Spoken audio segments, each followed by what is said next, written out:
strictly on hate, because this administration, and this is the kind of anger and hate that is encouraged. You're now seeing the hate manifesting right here. Interestingly enough, Please, the committee will come to order. The senator is recognized to finish his remarks. Hey guys, welcome back to the channel. Make sure to hit that subscribe button so you don't miss future breakdowns like this. Today, we need to talk about what went down in the Senate during a hearing on anti-Semitism and how it turned into a real-time example of the very problem they were discussing. So here's what happened. Senator Ted Cruz was in the middle of addressing anti-Semitism on college campuses. This was during a formal Senate hearing on anti-Semitism and other bigotry. But right as he's making his point, a protester jumps in and starts shouting an anti-Semitic slur. Anti-Semitism is a unique historic form of evil, and over millennia it is manifested in violence, mass murder, and genocide. October 7th was one of the darkest days in human history when terrorists murdered over 1,200 Israelis and took 251 hostages. Women and girls were raped. It was the single largest mass murder of Jews in a day since the Holocaust. In the wake of October 7th, we have seen anti-Semitism explode across the United States and across the world, but especially on college campuses. As the ADL has illustrated, from 2022 to 2023, the number of anti-Semitic incidents more than doubled in the United States. But college campuses in particular have become vile incubators of hatred of Jews. At Cornell University, in the aftermath of October 7th, one student made vile threats, including statements such as, "If I see a pygmalion Jew, I will stab you and slit your throat. If I see another female Jew, I will drag you away and rape you and throw you off a cliff." A student organization at California State University, Long Beach, circulated a flyer calling for a, quote, day of resistance in celebration of October 7th. You will note on the flyer is an image of a person parachuting with a fan attached, a direct reference to and a glorification of Hamas terrorists that used gliders to descend upon a music festival and murder 260 innocent people and take many more hostages. At Columbia University, the situation got so bad that the Orthodox rabbi on campus, Rabbi L.A. Buechler, had to make this public statement. Columbia University's public safety cannot guarantee Jewish students' safety in the face of extreme anti-Semitism and anarchy. It deeply pains me to say that I would strongly recommend you return home. This was directed to Jewish students as soon as possible and remain home. The rabbi had every reason to be concerned. At Columbia's campus, individuals yelled, "We love Hamas, we're all Hamas, long live Hamas." At the University of Washington, the granddaughter of Holocaust survivors was told that she was called names, she was spit at, she was laughed at. She said she no longer felt safe on campus, and she was told to go back to the gas chambers. This is sick and horrific. At Columbia, when Jewish students were engaged in displaying the American flag and the Israeli flag, another student wearing a mask, because these protesters are oh so brave, they almost always cover their face, held up a handwritten sign saying Al-Qassam's next target. Al-Qassam is the military arm of Hamas. According to social media, this particular student is a wealthy student from Georgia. She's not Palestinian, but she has been taught lies and hatred, and she feels perfectly comfortable advocating the murder of her fellow students at Columbia. At MIT, students have reported they feel unsafe to go to class. And the MIT president has said that she would not discipline the students making those threats because if she did, they risk losing their visas and being deported. Throughout all of this, the Biden-Harris administration has been utterly absent. Does anyone doubt if the Klan were on college campuses terrorizing African-American students, threatening African-American students, that we would see the FBI there, that we would see prosecutors there, that we would see federal funding cut off to universities? Of course we would, and we should. But when it comes to anti-Semitism, the Democrats have a problem. I would note, this is occurring in blue states with blue governors because the Democrat Party is terrified of the pro-Hamas wing of their party. In states like Texas and Florida, we don't allow this. At the University of Texas, when violent protesters threatened Jewish students, police officers arrived and arrested them. That's what happened when you enforce the law. Every Republican member of this committee asked the chairman to hold a hearing on anti-Semitism in February. And yet we don't get a hearing on anti-Semitism. We get a hearing generically on hate because this administration, and this is the kind of anger and hate that is encouraged. You're now seeing the hate manifesting right here. Interestingly enough, Please, the committee will come to order. The senator is recognized to finish his remarks. So we now have a demonstration of anti-Semitism. We have a demonstration of the hate.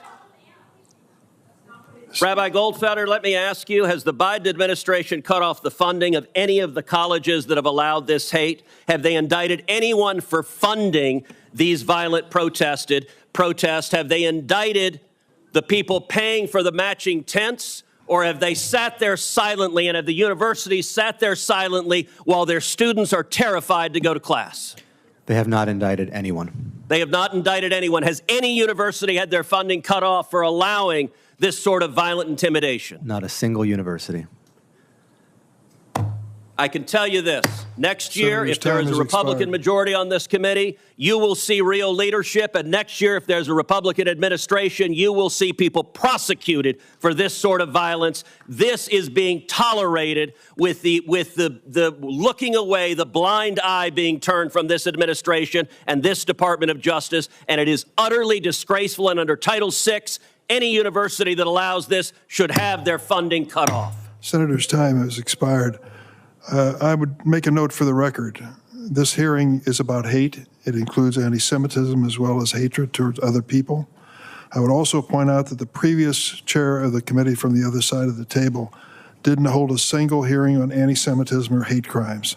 I've held multiple hearings addressing this subject since becoming chair, including a hearing shortly after the January 15th, 2022 synagogue hostage crisis in Colleyville, Texas, which featured testimony from the synagogue's rabbi. Senator Welch. Thank you. Thank you for holding this hearing. The senator from Texas, I was with you in your indictment of all those horrendous anti-Semitic things that happened. You lost me when it seemed like you veered into a blame game. I think every single one of us here is horrified about hatred and violence towards a person because of what they believe or who they are. Now, in Vermont, we're pretty proud of being a tolerant state, but we have suffered significantly with anti-Semitic activity. It's horrifying. One of the things that's really terrifying to me is that when folks want to go to their synagogue, they have to have police security. You know, when I grew up going to Holy Name Grammar School, we didn't know what that was. We just went to church. And in Vermont, we had 3 young Palestinian men who were home visiting a grandmother for Thanksgiving. They were out walking. They were speaking Arabic. They had on a keffiyeh. They got shot. They got shot. I'm horrified at what has happened to them. I am horrified at the anti-Semitic escalation towards wonderful Vermonters who are Jews. and what they have to endure and the insecurity that they feel. So my view here is that let's acknowledge every single one of us is horrified about the expression of hatred towards a Jew, towards a Muslim, towards an Arab, and try to figure out how best we can act. And that does include enforcement. But I have observed that any issue out there that can become a partisan issue often does. My view, that's not a solution. You know, I speak to some Vermonters from the Jewish community, so horrified, as we all are, about what happened, what Hamas did on October 7th. We have a teacher who had a student and was killed on October 7th, and she posted about it and suffered enormous online harassment. But when they had these 3 college boys who were just home for Thanksgiving, and they got shot. I mean, all of us are absolutely horrified by that. And people who commit crimes, particularly hate crimes, they should be punished. But that should be, whether it's on campus, whether it's on the streets of Burlington, whether it's at a synagogue, we all have that obligation. Because that hatred is so corrosive to all of us and to our society. And if we, as a society, can't accept the collective responsibility that we each have for the well-being of one another, then it's not going to work. So, Mr. Chairman, I appreciate the hearing, and I want to thank the witnesses, because you're struggling with it day by day. You're trying to help us find a way forward. But it's not going to be just a law that we pass. It's not just an indictment that we prosecute, and those things should be done. But it's going to be much more a collective responsibility that we have as citizens to one another.